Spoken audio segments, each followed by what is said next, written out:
Hello viewers, আপনারা সবাই ভালো আছেন। আজকে আমি 4 বেডরুম, 4 বাথরুম, 4 ব্যালকনি এবং এর সাথে ড্রয়িং, ডাইনিং এবং কিচেন এই ফ্যাসিলিটিস নিয়ে আমরা আজকে একটা বিল্ডিং বাড়ির ডিজাইন দেখব।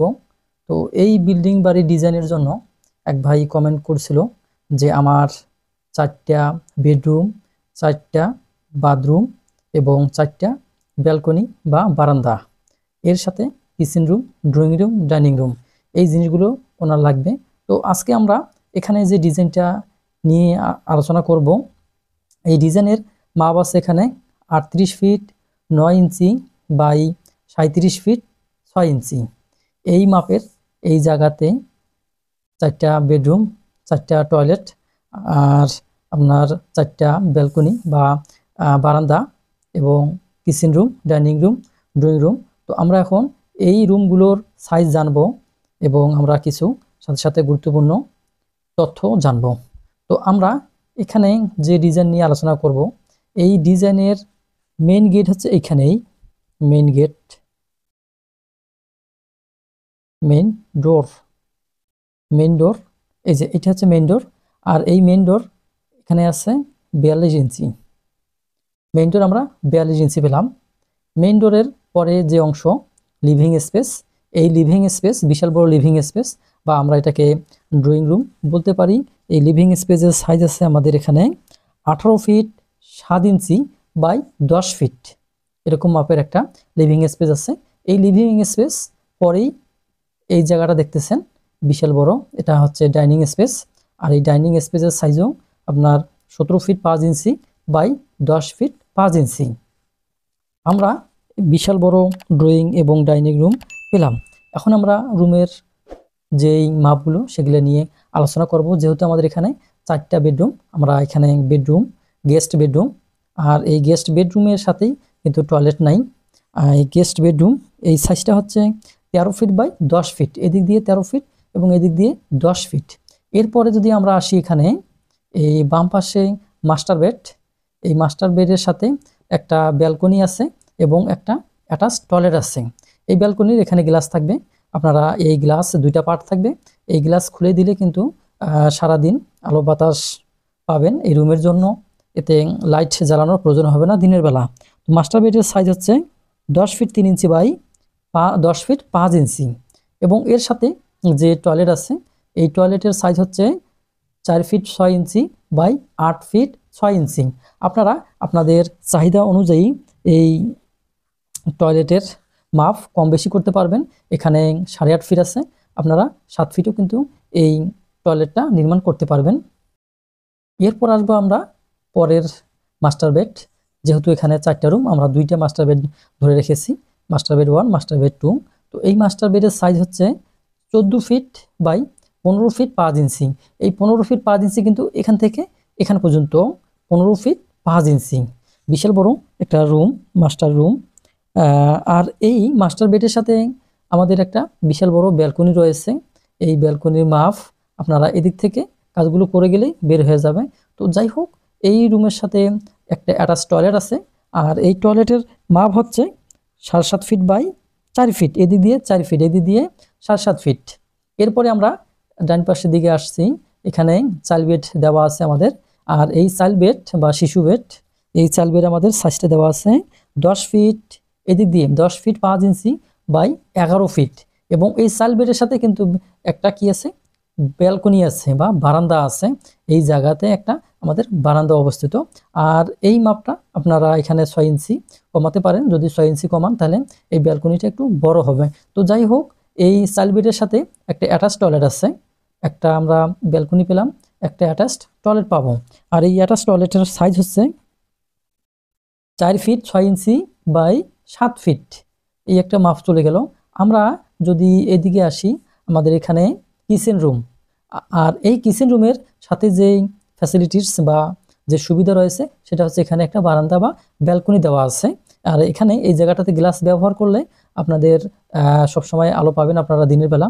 তো আপনারা দরজাও ব্যবহার করতে পারেন, অথবা যদি চান আপনারা এখানে গ্লাস লাগাবেন, এই গ্লাস লাগাও ব্যবহার করতে পারবেন। আর এই কিচেন রুমের সাইজ হচ্ছে এখানে 7 ফিট 9 ইঞ্চি বাই 8 ফিট, 8 ফিটের। আর এখানে সেলফ হবে।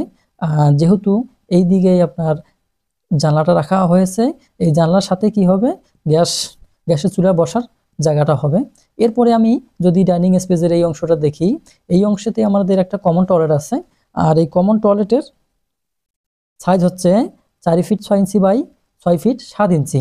যিনি এই বিষয়ে জানতে চেয়েছিলেন সেই ভাই বলছে যে অ্যাটাচড টয়লেট হবে 4টা, কিন্তু আমরা বা আমি দেখেছি যে 4টা যদি অ্যাটাচড টয়লেট হয়, তাহলে যখন এই বাসায় কোনো লোকজন আসবে, এখানে ড্রয়িং রুমে যদি অবস্থান করে বা ডাইনিং রুমে যদি অবস্থান করে, তাহলে কোনোভাবে কিন্তু কোনো বাথরুম ব্যবহার করতে পারবে না। আর যদি ব্যবহার করতে হয় তাহলে কোনো রুমের ভিতরে আসতে হবে, তাহলে এটা একটা ভালো দেখা যাবে না। এই কারণে আমার সাজেশন হচ্ছে যে এই দরজাটা আমরা বাইরের দিকে দেব, এখানে যেমন দেওয়া আছে। আর এই স্পেসটা কিন্তু ওপেন থাকবে, এখানে গ্লাস থাকবে, এই গ্লাস দিয়েই আলো বাতাস আসবে। আর এই টয়লেটটা আপনারা এই গেটটা যদি এদিকে না হয়ে এদিকে দিতে পারেন, তারপরও কোনো সমস্যা হবে না, অথবা এইদিকে যদি দিতে পারেন তারপরও কোনো সমস্যা হবে না। এটা আপনাদের ইচ্ছা মতো আপনারা দিতে পারেন।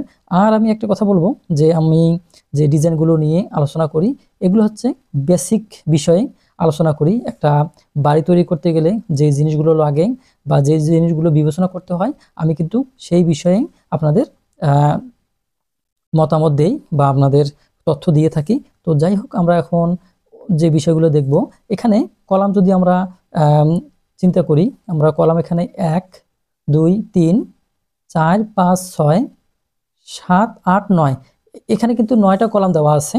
আর এই 9টা কলাম দিয়ে কিন্তু এই বাড়িটা করা সম্ভব, 9টা কলাম দিয়ে এই বাড়িটা করা সম্ভব হবে। আর একটা কথা হচ্ছে বিষয় গুরুত্বপূর্ণ, সেটা হচ্ছে এখানে সিঁড়ির ব্যাপারটা নিয়ে আমি আলোচনা করি। আর এই বিল্ডিংয়ের ভিতরে কিন্তু সিঁড়ি দেখানো হয় নাই, আপনারা দেখেন সিঁড়ি কিন্তু দেখানো হয় নাই, এখানে সিঁড়ি বাইরে কিছু টান দিয়ে বোঝানো হয়েছে। তার মানে আমি যেই ইউনিটটাতে দেখাইছি এই ডিজাইনটা, এই ইউনিটটা কিন্তু এর আশেপাশে আরও ইউনিট আছে। তো আমি বাকি ইউনিটগুলো দেখাই নেই।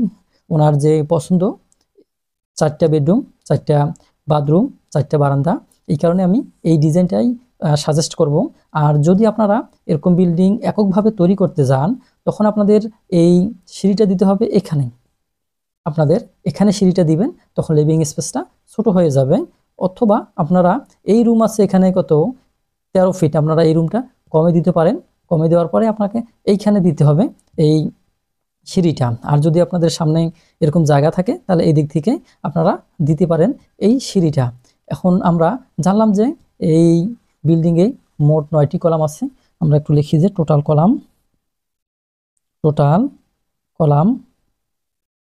আমাদের 9টা আমাদের কলাম আছে। আর এই কলাম সাইজগুলো আসলে এখন দেওয়া সম্ভব হচ্ছে না, এই কারণে যে আপনারা যততলা বিল্ডিং করবেন তার উপরে কিন্তু এই কলামের সাইজগুলো অবস্থিত হবে, এবং এই স্প্যানটার উপরেও এই কলামের সাইজগুলো কম বেশি হবে। এখানে দেখেন, এখানে যেমন এদিক দিয়ে 14 ফিট এবং এদিক দিয়ে কয় ফিট, 7 ফিট, প্রায় 8 ফিট। তাহলে যদি 14 আর 8 কত হয়, 14 আর 8 হচ্ছে 14, 15 16 17 18 19 20 21 22, প্রায় 22 ফিট 23 ফিট জায়গা পরে কিন্তু এই কলামটা আছে। এই কারণে এই বিমটা বেশি হাইট হবে, এটা মাথায় রাখতে হবে। আর কলামের সাইজগুলো বড় হবে, এইভাবেই কিন্তু করা যায়। আর যদি আপনারা এই বিল্ডিংটি একাধিক ইউনিটই করে থাকেন, অর্থাৎ এদিকে যদি আরও ইউনিট থাকে, তখন কিন্তু এখানে 1 2 3 এই কলম 3টা না দিলেও হবে, এটা অন্য ইউনিটে দিতে হবে। এইভাবে কিন্তু কাজ করবেন, এই কারণে আমি এখানে সাইজটা উল্লেখ করলাম না। আর আমাদের যে টোটাল এরিয়া আমরা এদিকে 38 ফিট 9 ইঞ্চি বা এদিকে হচ্ছে 37 ফিট 6 ইঞ্চি। আমরা যদি এই বিল্ডিং বাড়িটা করতে যাই, তাহলে আমাদের প্রায় জায়গা লাগবে, টোটাল এরিয়া জায়গা লাগবে প্রায় আপনার 1460 স্কোয়ার ফিট। এই 1460 স্কোয়ার ফিটের জায়গার ভিতরে এই বাড়িটি আপনারা নির্মাণ করতে পারবেন। আমি ভিডিও শেষের দিকে চলে আসব। এখন আমাদের এই জানালা এবং দরজাগুলো আমরা মাপ দিব। আমাদের এখানে একটা বিশেষত্ব, রাখা হয়েছে যে এই জানলাগুলো আমরা কিন্তু কি এই ওয়ালের সাথে দিয়েছি, আবার এই ওয়ালের সাথে দিয়েছি, এই ওয়ালের সাথে, এই ওয়ালের সাথে, এইভাবে কিন্তু আমরা এখানে সাজিয়েছি। আপনারা আপনাদের পছন্দ মতো জায়গায় এই জানলাগুলো দিতে পারেন, অর্থাৎ আপনারা যদি চান এখানে মিডিলে দিবেন, মিডিলে দিতে পারেন, অনুরূপভাবে এখানে মিডিলে দিতে পারেন, এখানে মিডিলে দিতে পারেন। যেই বাথরুমের এগুলো কিন্তু এই জায়গায় দিতে হবে, এই জায়গায় দিতে হবে, এটা মাস্ট। আর আপনারা এই জানলাগুলোকে পরিবর্তন করতে পারবেন। তো আমি জানলাগুলোর মাপ দেব। আমাদের এখানে যে রুমের জানলা এবং লিভিং স্পেসের জানলা সব কিন্তু 5 ফিট, 5 ফিট বাই 4.5 ফিট, আমরা 5 ফিট এগুলো দেব। আর আমাদের এখানে যে গ্যাপটা থাকবে সেই গ্যাপ অনুযায়ী হবে। আর এখানে যে উইন্ডো সেটা হচ্ছে আমাদের 2 ফিট বাই 1.5 ফিট। এদিকে আসি আমরা, এখানে আমাদের 5 ফিট, এরপরে আমাদের এখানে পুরোটাই ফাঁকা থাকবে। আর এই বাথরুমের হচ্ছে 2 feet by 1.5 feet, 2 feet by 1.5 feet অনুরূপভাবে। আর এখানে যে কিচেন রুম এটা হচ্ছে 4 ফিট, 4 ফিট। তো যাই হোক, এই প্ল্যানের ব্যাপারে এবং ডিজাইনের ব্যাপারে কোনো জানার থাকলে অবশ্যই কমেন্টে জানাবেন। আর এখানে দরজাগুলো, মেইন দরজা হচ্ছে 42 ইঞ্চি, রুমের দরজাগুলো সব 40 ইঞ্চি, অর্থাৎ 3 ফিট 4 ইঞ্চি। আর এই দরজা এখানে 33 ইঞ্চি, এবং টয়লেটের দরজা, সব ধরনের টয়লেটের দরজাগুলো 30 ইঞ্চি, এবং এখানে ব্যালকনির এটা হচ্ছে 30 ইঞ্চি রাখা হয়েছে। তো যাই হোক, আপনারা ভালো থাকেন, সুস্থ থাকেন, সেই কামনায় বিদায়। আল্লাহ হাফেজ।